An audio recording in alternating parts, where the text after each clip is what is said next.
حزبكم حتى سكنتم في كل القلوب، وبات صوت الحركة الوطنية يصدح في كل مكان، يدوي في القرى والنبوع. لقد أسرى حزبنا الحياة السياسية، وكان إضافة قوية للحياة الحزبية، وشهد القاصي والداني لقياداته بالحكمة والاقتدار.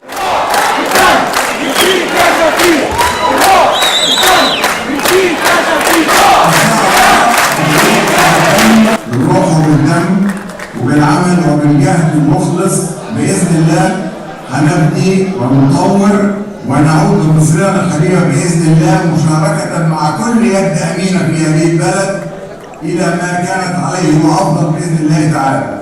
كل سنة حضراتكم طيبين، وأكثر من ممتن وشاكر لكريم فضلكم بالحضور والمساهمة في هذا المؤتمر المتميز.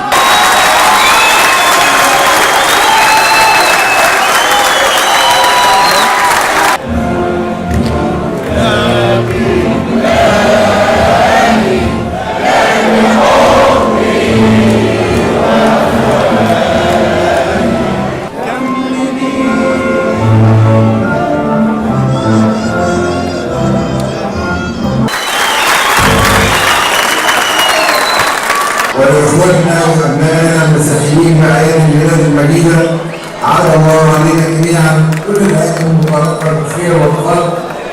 كل سنة وأنتم طيبين، وأكرر شكري وامتناني وثقتكم فيه التي أعتبرها قيدا في عنقي إلى آخر يوم حياتي.